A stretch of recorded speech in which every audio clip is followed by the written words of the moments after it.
Il voulait juste survivre, seul, loin du monde. Mais ce que deux femmes vont lui demander ce soir-là, va le forcer à tout risquer. Et ce qu'il fait ensuite? Personne ne l'aurait cru capable de ça. Le vent soufflait fort dans les hauteurs, secouant les arbres comme pour réveiller les morts. Là-haut, dans une vallée cachée entre les montagnes, un homme marchait lentement, le pas lourd, le regard droit. Il s'appelait Taïan, un Apache que le monde avait oublié. Et lui, il avait décidé d'oublier le monde. Son manteau était usé par les années, sa besace remplie de lapins qu'il venait de piéger. Chaque jour était pareil, survivre, couper du bois, garder le feu en vie. Depuis 12 ans, il vivait seul dans cette cabane en bois qu'il avait construite lui-même contre un mur de pierre. Il ne parlait à personne. Il ne rêvait plus. Il ne croyait plus à rien. Son passé était enterré, quelque part plus bas, dans les plaines qu'il avait quittées. Il avait tout perdu. Sa famille, son frère tombé dans une embuscade, et la femme qu'il aimait. Elle avait choisi un autre. Alors il était monté ici. Plus de regards, plus de jugement. Juste le silence et les saisons. Quand il poussa la porte de sa cabane ce soir-là, il sentit que quelque chose avait changé. Il alluma le feu, accrocha les lapins près de l'entrée, versa un peu d'eau chaude dans une vieille tasse. Le bois craquait dans le poêle, et pendant un instant, tout semblait comme d'habitude. Puis, un bruit. Un coup. Léger. Un deuxième. Plus fort. Un troisième. Presque désespéré. Taïan resta figé. Personne ne montait jusqu'ici. Encore moins en cette période de l'année. Il attrapa son couteau et s'approcha doucement de la porte. « Qui est là » demanda-t-il, la voix ferme. Une voix féminine lui répondit, faible, tremblante. « S'il vous plaît, quelqu'un, on va mourir dehors. » Il ouvrit légèrement, assez pour jeter un œil, le corps prêt à réagir. Devant lui, deux silhouettes. Une jeune femme, les cheveux noirs collés au visage, soutenait une autre, plus âgée, presque inconsciente. Leurs habits étaient humides, leurs mains rigides. Elle n'avait que quelques sacs avec elle. « Je vous en prie » murmura la plus jeune. « Elle ne peut plus marcher. » Taïan ne bougea pas. Son cœur, pourtant durci par les années, se serra un instant. Il n'aimait pas les inconnus. Il n'aimait pas les surprises. Mais il voyait la détresse, la vraie. Il vit aussi les lèvres de la femme plus âgée, devenues presque grises. Il soupira. « Entrez » Les deux femmes passèrent le seuil. L'air chaud les enveloppa aussitôt, et elles se mirent à trembler. Taïan détourna le regard et indiqua un tas de couvertures en peau. « Enlevez vos habits mouillés. Mettez ça. Je vais faire chauffer de l'eau. » Il s'activa près du feu, gardant une distance prudente. Il les observait du coin de l'œil. Quand il se retourna, elles étaient assises près du poêle, enroulées dans les peaux. Leurs traits étaient fatigués, mais vivants. « Merci » dit doucement la jeune femme. « Je m'appelle Élise, et voici Martha. Nous sommes seuls. Nous essayons de rejoindre un endroit sûr. » Taïan hocha la tête sans répondre. « Les gens du village nous ont chassés, » continua-t-elle. « Ils disent qu'on porte malheur ? Mon mari est mort dans un effondrement. Celui de Martha a été tué dans une dispute. On n'avait plus rien. Alors on est parti. » Taïan ne dit rien. Mais dans son regard, une colère froide grandissait. Pas contre elle. Contre l'injustice. Contre la bêtise des hommes. « Reposez-vous, dit-il enfin. Vous êtes à l'abri ici, pour l'instant. » La chaleur du feu crépitait dans la cabane, mais l'air restait tendu. Taïan avait posé une marmite sur le poêle, remplie d'eau et d'herbes séchées. L'odeur de thym et de bois humide flottait dans la pièce. Il ne disait rien. Il regardait les flammes, mais son esprit était ailleurs. Derrière lui, les deux femmes se réchauffaient lentement. Martha avait gardé les yeux fermés, trop faible pour parler. Élise, elle, observait chaque geste de l'homme. Elle ne savait pas s'il était dangereux, s'il allait les chasser ou les garder enfermés. Mais pour le moment, elles étaient en vie. Et c'était déjà une victoire. Taïan se leva et posa une tasse fumante devant Élise.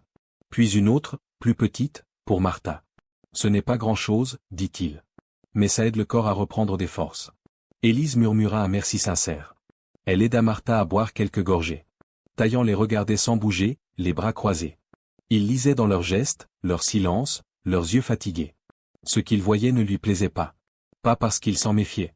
Mais parce qu'il se reconnaissait trop en elle. « Vous venez de loin » demanda-t-il enfin. Élise releva la tête. « De Silver Creek, enfin, d'un peu plus bas. Le village nous a expulsés. » Taïan ne répondit pas tout de suite. Il connaissait ce genre de bourgade. Un sourire le lundi, une gifle le vendredi. L'honneur, là-bas, dépendait du regard des autres. Pas de la vérité. « Pourquoi » demanda-t-il simplement. « Parce que nos maris sont morts, dit-elle, les mots durs à avaler. Le mien dans un tunnel. Celui de Martha dans une salle de jeu. Et quand ils sont partis, les gens ont changé. Ils disaient que notre présence attirait le malheur. Taillant resta immobile, mais quelque chose dans sa mâchoire se crispa. Et maintenant? Vous allez où? Élise haussa les épaules. Nulle part. On voulait rejoindre Denver. Mais on s'est perdu. Martha est tombée plusieurs fois. Elle n'aurait pas survécu une nuit de plus. Elle baissa les yeux. Il y avait de la honte dans sa voix, mais aussi une fierté brûlante. Celle d'une femme qui n'avait pas demandé la pitié, seulement un endroit pour respirer. Taillant soupira doucement. Il se leva et sortit sans dire un mot. Quelques instants plus tard, il revint avec un tas de bûches et un vieux baquet. Il le posa près du feu et le remplit d'eau chaude. Vous pouvez vous laver ici. J'ai des vêtements secs dans ce coffre. Élise le regarda, surprise. Il évitait son regard, comme s'il avait peur d'y voir un remerciement. Nous ne voulons pas vous déranger, dit-elle timidement. Vous ne me dérangez pas, répondit-il. Ce qui me dérange, c'est la façon dont vous avez été traité. Il parlait peu, mais chaque mot tombait comme une pierre. Solide. Sincère. Élise hocha la tête, émue. Merci, monsieur. Taillant, dit-il simplement.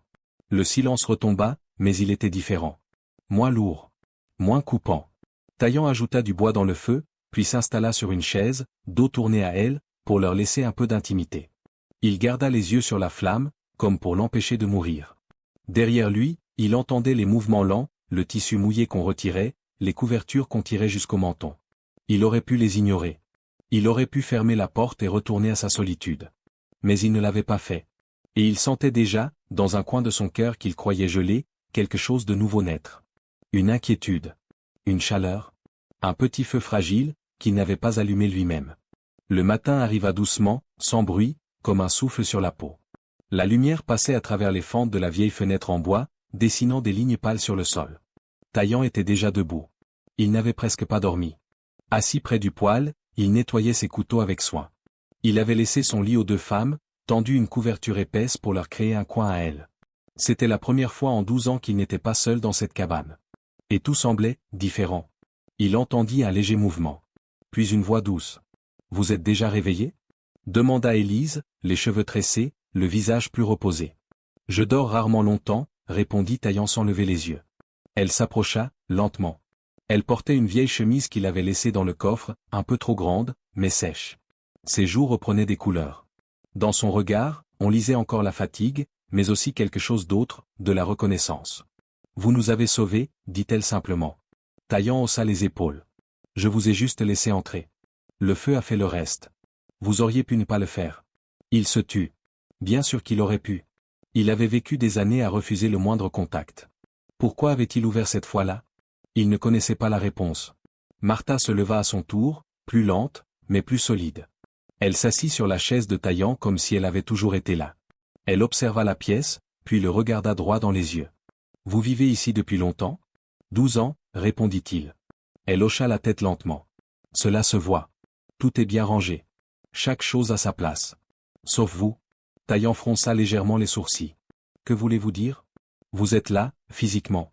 Mais votre esprit, il est ailleurs. » Loi. Il ne répondit pas. Il ne savait pas quoi dire. Ces deux femmes, sorties de nulle part, venaient de briser sans le vouloir un silence qu'il croyait éternel. Élise se leva et commença à bouger dans la cuisine.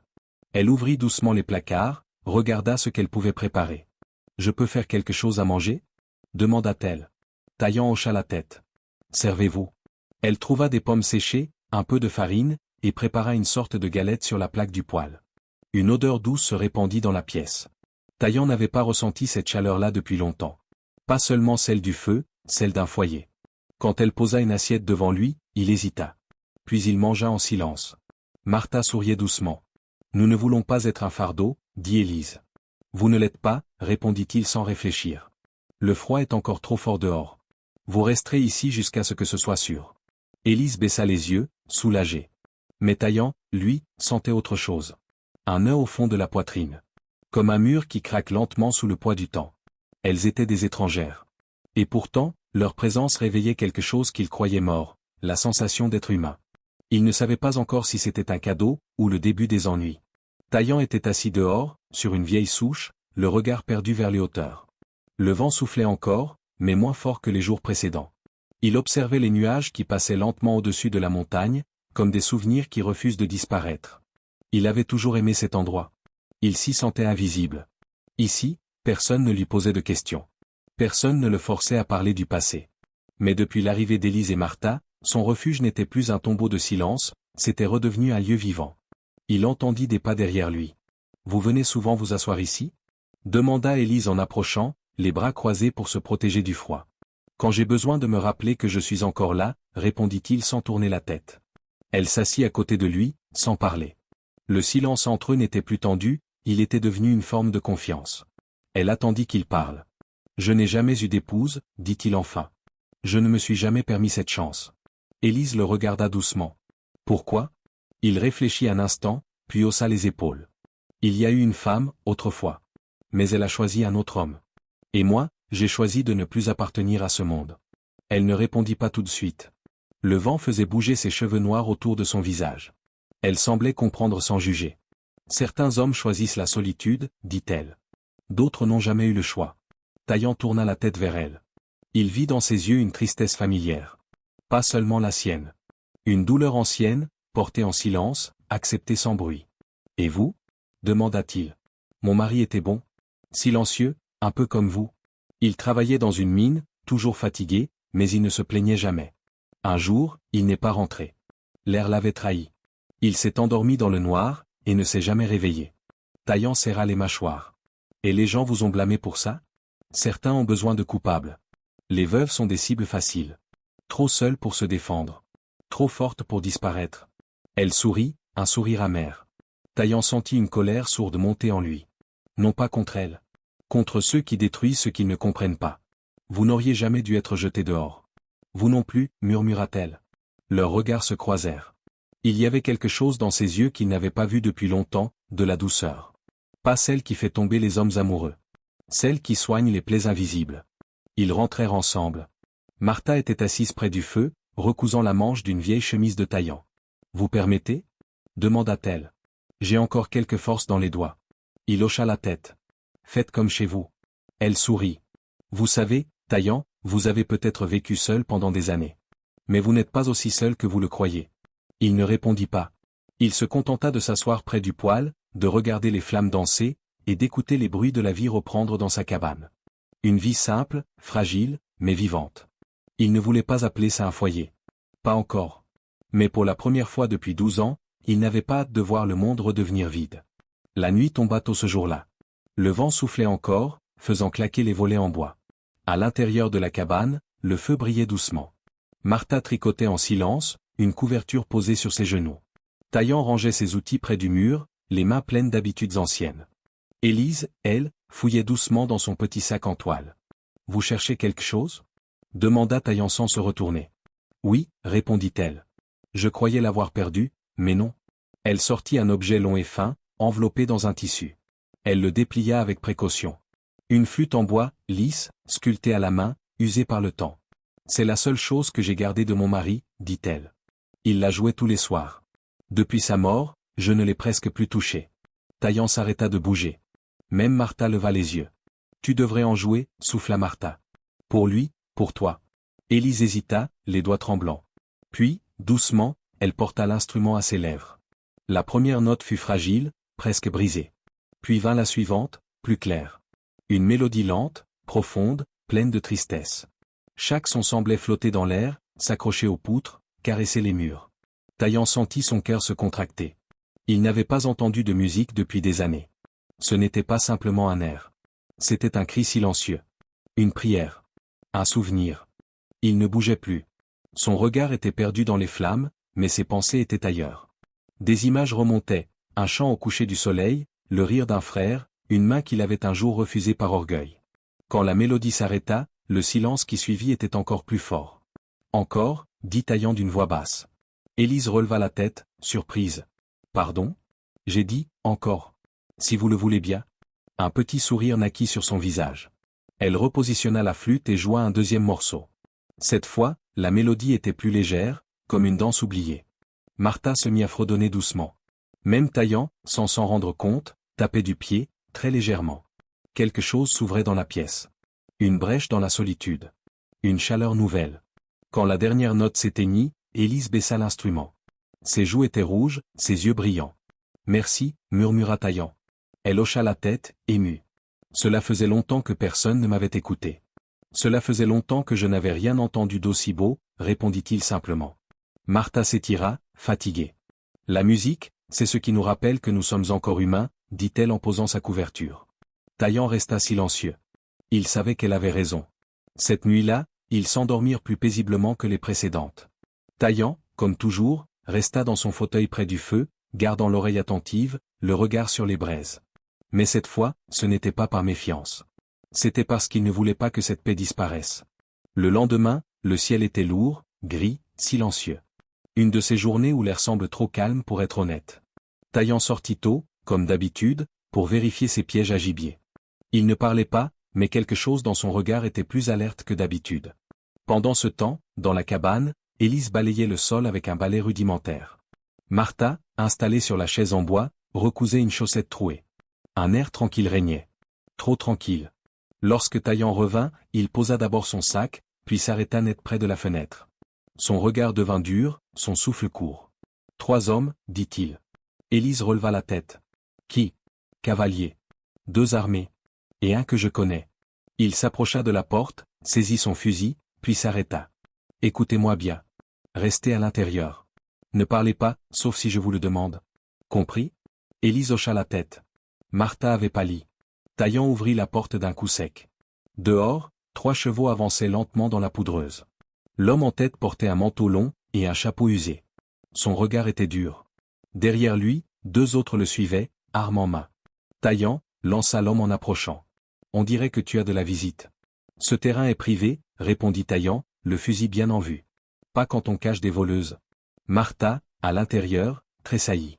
Élise posa sa main sur celle de la vieille femme. « Il paraît que 2 femmes ont disparu de Silver Creek, » continua le chef. « On a trouvé des bouts de tissu près du ruisseau. Des traces qui mènent vers tes terres. » Taillant ne broncha pas. « Ces traces, vous les avez peut-être mal lues. Par ce temps, n'importe qui peut se perdre. » Le 2e homme descendit de cheval, avançant vers la cabane. « On veut fouiller, » lança-t-il. Taillant tira un coup de feu dans la terre, juste devant ses bottes. Le bruit résonna comme un tonnerre. « Le prochain ne visera pas le sol, » prévint-il. L'homme recula, surpris. « Tu fais une erreur, Taillant, » grogna le chef. « Tu protèges des fugitives. C'est un crime. Revenez avec un vrai mandat. D'ici là, descendez de ma montagne. » Le silence tomba. Un vent glacial traversa les arbres. Puis les hommes firent demi-tour, non sans cracher quelques menaces avant de disparaître. Quand Taillant referma la porte, il trouva Élise debout, tremblante. Martha n'avait pas bougé. « Ils vont revenir, » murmura Martha. « Plus nombreux. Plus armés. » Taillant posa son arme près du mur et s'accouda à la table. « Dites-moi la vérité. Vous avez pris quelque chose ?» Élise secoua vivement la tête. « Non, rien. » Il cherchait un prétexte. Nous étions seuls, facile à accuser. Il la regarda longtemps. Puis il hocha lentement la tête. « Je vous crois. » Martha leva les yeux vers lui. « Pourquoi risquer tout cela pour nous ?» Taillant se redressa. Il regarda la lumière pâle qui entrait par la fenêtre. Il parlait d'une voix calme, mais chargée de quelque chose de profond. « Parce que cela fait 12 ans que je me fiche de vivre ou de mourir. Vous m'avez rappelé ce que cela faisait, de tenir à quelque chose. Ou à quelqu'un. » Un silence lourd suivit. Élise posa doucement sa main sur la table, tout près de la sienne. Elle ne dit rien. Elle n'avait pas besoin de mots. Dehors, le vent reprit. Mais à l'intérieur, une décision avait été prise. Ils allaient se battre. Le silence s'était installé dans la cabane après le départ des hommes. Mais ce n'était plus un silence paisible. C'était un silence lourd, chargé de peur et de décisions qu'il fallait prendre vite. Taillant resta longtemps debout, les yeux fixés sur la porte, comme s'il attendait qu'on revienne tout de suite. Il tenait toujours son fusil à la main, mais ses pensées allaient ailleurs. Pas vers la menace. Vers elle. Il se retourna enfin. « Écoutez-moi bien. À partir de maintenant, on ne peut plus rester ici comme si de rien n'était. Ils reviendront. Plus tôt qu'on le pense. » Élise se leva lentement. Son visage était pâle, mais ses yeux brillaient de courage. « Nous ne voulons pas vous mettre en danger, » dit-elle. « Trop tard pour ça, » répondit Taillant. « J'ai déjà fait mon choix en vous laissant entrer. » Et en leur mentant. Il se dirigea vers l'étagère au fond de la pièce, ouvrit une boîte, en sortit quelques munitions et un vieux sac en cuir. Il parlait d'un ton calme, mais chaque geste était précis. « Je connais un ancien refuge plus haut dans la montagne. Un abri creusé dans la roche. J'y ai laissé des vivres il y a des années. » Martha, assise, releva les yeux. « C'est trop dangereux, » Taillant. Vous avez vu mon état.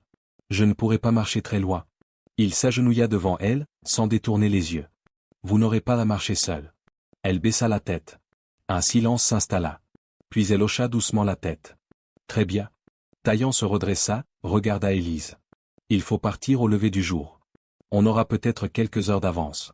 Elle l'observa avec gravité. Pourquoi faire tout ça pour nous? Vous pourriez nous laisser, et personne ne vous en voudrait. Taillant inspira profondément. Il posa son fusil contre le mur et s'appuya sur la table. Pendant des années, je n'ai rien ressenti. Ni joie, ni peur. Juste l'habitude. La survie. Et puis, vous êtes arrivé. Il marqua une pause, les yeux fixés sur la flamme du poêle. Ce n'est pas une question de devoir. C'est une question de vie. Vous m'avez ramené un souffle que je croyais perdu. Et maintenant, je refuse de rester là, à regarder des hommes vous prendre ce que vous êtes encore en train de reconstruire. Martha le regardait avec émotion. Élise s'avança d'un pas. Elle parla doucement, mais chaque mot portait loin. Vous nous avez offert un abri. Aujourd'hui, vous nous offrez votre force. Nous ne vous abandonnerons pas non plus.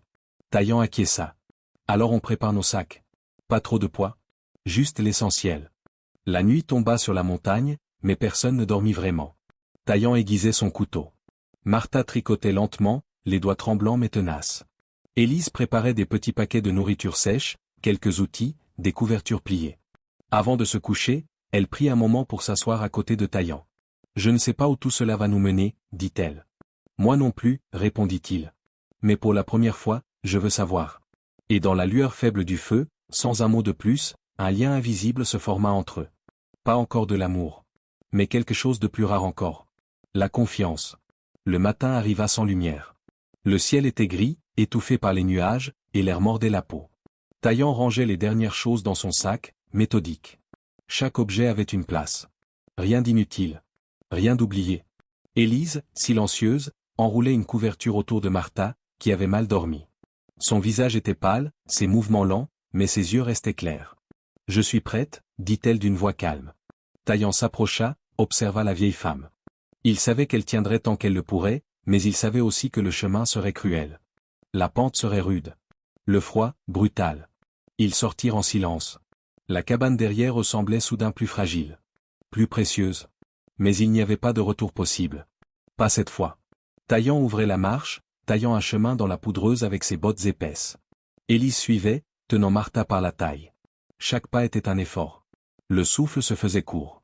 Mais personne ne se plaignait. Les arbres formaient un couloir étroit. Le silence n'était troublé que par le craquement de la glace sous les pieds, et parfois, le gémissement discret de Martha quand elle glissait légèrement. Après plusieurs heures, le vent se leva. Plus fort. Plus froid. Taillant s'arrêta, regarda autour de lui, fronça les sourcils. On doit changer de direction, dit-il. Si on suit la pente, on risque de tomber dans un ravin plus haut. Il fit signe à Élise de prendre appui sur une branche. Elle hissa Martha plus haut, les muscles tremblants. Mais soudain, Martha poussa un cri bref. Son pied avait glissé sur une pierre cachée. Elle s'effondra en arrière, le visage tordu de douleur. Son genou, dit Élise, paniquée. Elle ne peut plus marcher. Taillant se pencha. Il toucha doucement la jambe de Martha. Elle grimaça. Ce n'est pas cassé, mais elle ne pourra plus poser le pied pour le moment. Un silence lourd tomba. Laissez-moi, murmura Martha. Continuez sans moi. Non, répondit Élise aussitôt. Jamais. Taillant ne répondit pas. Il se mit à genoux, tourna le dos à Martha. Montez. Quoi? Montez sur mon dos. On perd du temps. Taillant, vous n'avez pas besoin de... J'ai dit, montez.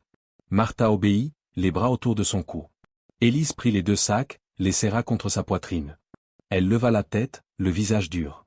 Allons-y. Ils reprirent la marche. Plus lente. Plus lourde. Mais plus unie que jamais. En atteignant une crête, Taillant s'arrêta soudain. Là-bas, dit-il, en montrant du doigt une ligne sombre au loin. Qu'est-ce que c'est? Demanda Élise. Des hommes. À cheval. Ils étaient encore loin, mais pas assez. On devinait des silhouettes qui bougeaient. Des traces. Des ombres qui les cherchaient. Ils nous suivent, dit Élise d'une voix tremblante. Taillant hocha la tête. On doit les tromper. Il y a un ancien camp de chasse plus haut. Juste assez pour faire diversion. Après ça, on disparaît. Il tourna les yeux vers la vallée. Une décision s'imposait. Et cette fois, ce n'était pas la sienne seule. Ils formaient un groupe. Une famille fragile, mais réelle. Et ils allaient se battre pour leur droit à l'exister. Ils atteignirent le camp de chasse juste avant la tombée du jour. C'était un ancien abri, construit il y a longtemps contre un rocher, avec un toit fait de branches épaisses et un petit foyer de pierre noircie. Ce n'est pas grand-chose, dit Taillan. Mais pour ce qu'on va faire, c'est parfait. Élise déposa les sacs près du feu. Son visage était rougi par l'effort, son souffle court, mais elle ne s'était pas arrêtée une seule fois. Martha, toujours soutenue par Taillan, s'assit doucement sur une souche. Elle serra les dents, mais ne se plaignit pas. « Alors, c'est ici qu'on reste » demanda-t-elle. Taillan secoua la tête. « Non. On fait seulement croire qu'on y reste. » Il se mit au travail rapidement. Il alluma un feu, bien visible de loin, puis fit des allers-retours autour du camp, traçant de fausses traces, piétinant le sol, déplaçant des objets comme s'ils avaient prévu d'y passer la nuit. Élise comprit aussitôt et l'aida. Elle laissa exprès un gant près du feu, accrocha une couverture au tronc d'un arbre, brisa quelques branches. « Vous pensez qu'ils vont tomber dans le piège » demanda-t-elle. « S'ils nous surveillent, oui. Ils voudront attaquer pendant notre sommeil. » Martha regardait les flammes qui montaient vers le ciel. « Et nous, on sera déjà loin, souffla-t-elle. Taillan hocha la tête. « Il y a une grotte, plus haut dans la montagne. Presque invisible si on ne la cherche pas. C'est là-bas que nous irons. » La nuit tomba vite. Le feu du faucon brillait fort. Assez pour être repéré de la vallée. Et bientôt, comme prévu, le bruit des sabots se fit entendre. Taillan écarta une branche et observa dans l'ombre. En contrebas, 8 cavaliers se déplaçaient lentement. Ils s'arrêtèrent à une certaine distance du camp. « Ils sont là, dit-il à voix basse. Est-ce qu'ils vont attaquer » murmura Élise. « Pas tout de suite. Ils attendent le bon moment. Mais ils pensent que nous sommes ici. » Martha se redressa avec difficulté. « Alors on ne va pas leur donner raison. » Sans perdre de temps, ils ramassèrent leurs affaires en silence. Taillan prit les armes. Élise porta les couvertures et les sacs. Martha s'appuya sur une branche taillée par Taillan lui-même, une sorte de béquille improvisée. Ils se glissèrent derrière le camp, dans la nuit noire. Pas de lune pour les guider. Juste les arbres, les cailloux sous les pieds, et le souffle de leurs pas. Taillan avançait en tête. Il connaissait cette montagne comme ses propres mains. Chaque détour, chaque racine, chaque pierre glissante. Marchez doucement, souffla-t-il. Restez près de moi. Ils avançaient lentement, mais sans bruit. Aucun mot inutile. Chaque craquement dans la forêt leur rappelait que les hommes derrière n'étaient pas loin. Enfin, une masse sombre apparut. Une entrée étroite, cachée entre 2 rochers. Là, dit Taillan. Ils entrèrent un par un. À l'intérieur, l'air était humide, mais calme. Taillan roula un gros rocher devant l'ouverture. Pas assez pour les arrêter, dit-il. Mais assez pour les ralentir. La grotte s'enfonçait profondément dans la montagne. Des torchées anciennes, encore utilisables, traînaient dans un coin. Taillan en alluma une. La lumière éclaira un petit bassin d'eau claire, un sol en terre sèche, et quelques caisses oubliées qu'il avait laissées des années plus tôt. « On est en sécurité pour cette nuit, dit-il. Mais je doute que ça dure. » Élise s'assit sur une pierre plate, épuisée. Martha s'allongea à même le sol, les yeux fermés. « Nous sommes peut-être fatigués, dit-elle. Mais nous ne sommes plus faibles. » Taillan s'assit à côté d'elle. Il ne disait rien, mais son regard parlait pour lui. Ils n'étaient plus seuls. Ils étaient devenus quelque chose de plus. Un foyer en mouvement. Le calme dans la grotte était trompeur. Taillan le savait. Ils marchaient en cercle, la torche à la main, vérifiant chaque recoin. Élise et Martha se reposaient, mais lui, il n'arrivait pas à rester immobile. Au fond de la caverne, une galerie plus étroite s'enfonçait dans la montagne. Il s'en souvenait vaguement. Il y était passé une seule fois, il y a plusieurs années. Une sortie possible, mais dangereuse. Le matin venu, leur crainte devint réalité. Des voix résonnèrent dans la roche. Lointaines, mais claires. On les a trouvés. Préparez les outils. Taillan s'approcha doucement de l'entrée. À travers les fissures, il aperçut les silhouettes. 8 hommes. Des pelles. Des torchers. Des armes. Et au milieu, la voix de leur chef. Ils sont coincés là-dedans. On va les faire sortir, d'une manière ou d'une autre. Il retourna aussitôt vers les femmes. Ils sont là. Ils vont essayer de nous forcer à sortir. Élise blêmit. Martha se redressa, les traits tirés mais le regard ferme. Alors on doit bouger, dit-elle. Taillan désigna la galerie étroite. Ce passage mène de l'autre côté de la crête. Mais il est très étroit. Sombre. Glissant. Martha, vous risquez de ne pas tenir le choc. Je tiendrai, dit-elle fermement. Je suis venu trop loin pour m'arrêter ici. Ils éteignirent les torchers, emballèrent le peu qu'ils avaient, et s'enfoncèrent dans le tunnel. Taillan ouvrait la voie, rampant parfois sur les genoux. L'air devenait plus lourd, plus humide. Derrière lui, Élise poussait doucement Martha, l'encourageant d'une voix basse. Continuez, encore un peu. Martha avançait lentement, les dents serrées, les larmes aux yeux. Mais elle ne lâchait rien. Le boyau semblait ne jamais finir. Puis, enfin, une lueur. Un souffle d'air frais. Taillant sortit le premier. Il aida les deux femmes à passer. Ils tombèrent presque à genoux dans la lumière grise du matin. Un ciel couvert. Des arbres. De la roche humide. Mais à peine avaient-ils repris leur souffle qu'un cri éclata derrière eux. Là. Ils sortent par l'arrière. Des tirs fusèrent. Des morceaux de pierre éclatèrent près de leurs pieds. Courez, cria Taillant. Il attrapa Martha par la taille et la hissa sur son dos. Élise courait à côté, les jambes fatiguées, mais le regard déterminé. Les branches fouettaient leur peau. Les arbres défilaient. Des voix hurlaient derrière eux. Arrêtez. Vous ne pouvez pas fuir. Un tir frôla l'arbre à leur gauche. Un autre fit éclater un tronc mort juste devant eux. Taillant déposa Martha derrière un arbre tombé. Ici. Restez accroupi. Il leva son fusil. Élise sortit le revolver qu'il lui avait donné.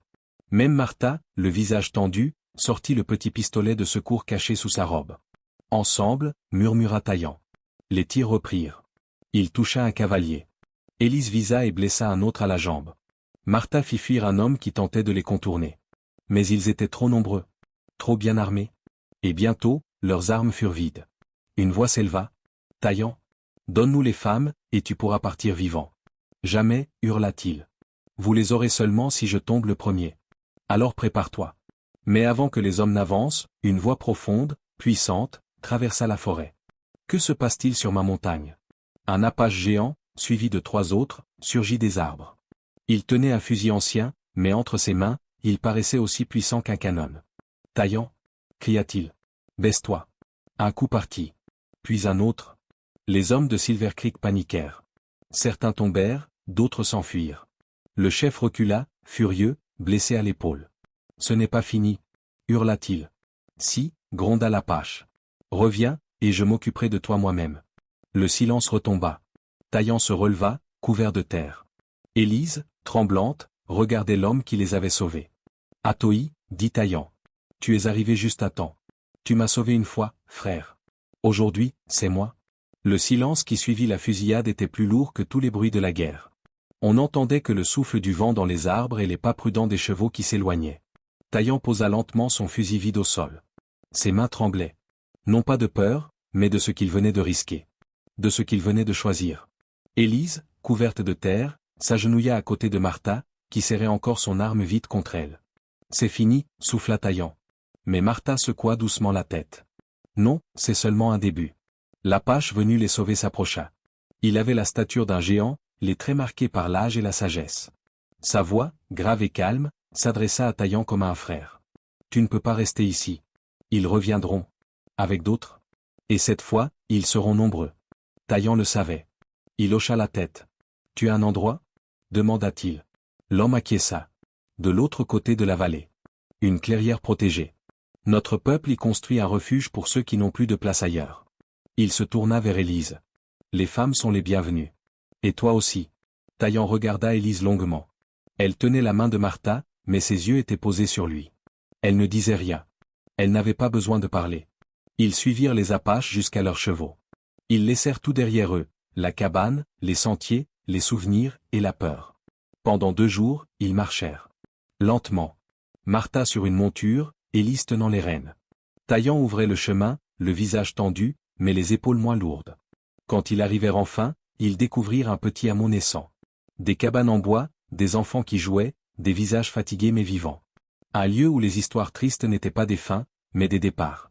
Le soir même, autour du feu, Taillant prit la parole. C'était rare. Les autres l'écoutèrent. J'ai vécu 12 ans sans attache. Par choix. Par douleur. Et aujourd'hui, je ne veux plus être seul. Il se tourna vers Élise et Martha. Il avait retiré son manteau. Il tenait son chapeau dans les mains. Ce que j'ai à offrir n'est pas grand-chose. Mais c'est à vous. Si vous voulez, restez. Bâtissons quelque chose. Ensemble. Élise le regarda, les yeux brillants d'émotion. Oui, murmura-t-elle. Martha sourit, essuya une larme, et murmura. Enfin. Il était temps, homme têtu. Les jours passèrent. La vie reprit. Différente. Plus douce. Taillant aida à construire des abris. Élise ouvrit un petit espace pour enseigner aux enfants à lire. Martha cultivait des herbes pour soigner les blessures. Ils n'avaient pas de richesse. Pas de promesse de paix éternelle. Mais ils avaient trouvé mieux, une raison de continuer. Un foyer. Un avenir. Une main tendue, après tant d'années à marcher seul. Et pour la première fois, Taillant ne se contentait plus de survivre. Il vivait. Le soleil se leva lentement sur la vallée. Sa lumière dorée traversait les arbres, caressait les toits de bois et réchauffait les visages. Un calme profond régnait. Pas celui du silence vide. Mais celui de la paix retrouvée. Taillant ouvrit les yeux dans sa nouvelle cabane. L'espace était modeste, mais chaque objet avait une histoire. Une couverture tissée par Martha. Une étagère fabriquée par ses mains.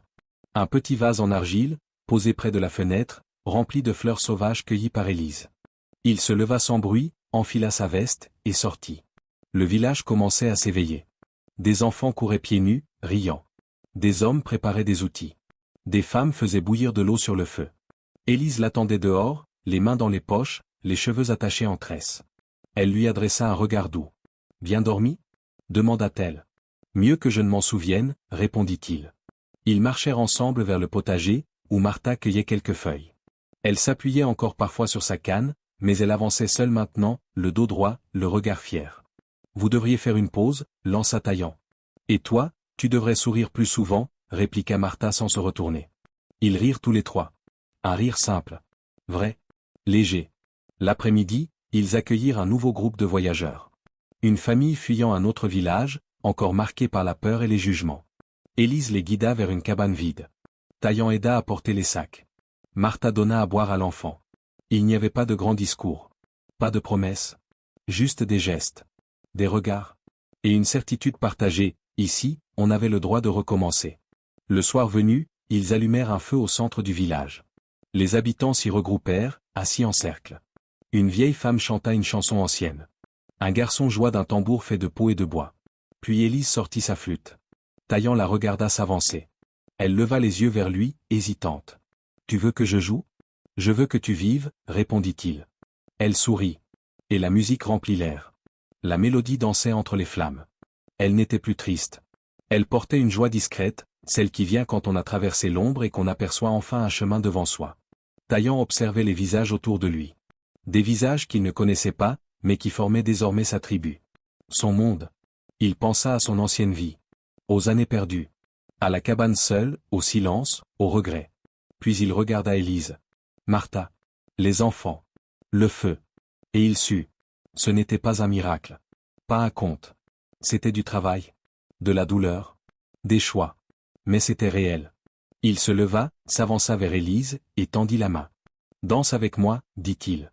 Elle le regarda, surprise. Puis elle posa sa main dans la sienne. Ils tournèrent lentement, maladroitement, mais ensemble. Et dans ce mouvement simple, Taillant comprit une chose, on ne guérit pas en fuyant. On guérit en partageant. Il n'était plus un homme seul. Il était un homme debout. Entouré. Aimé. Et vivant. Si cette histoire vous a touché, laissez un petit mot en commentaire. Et si vous aimez ce genre de récits humains et vrais, abonnez-vous. Ça m'aide à continuer. Merci d'avoir écouté jusqu'au bout.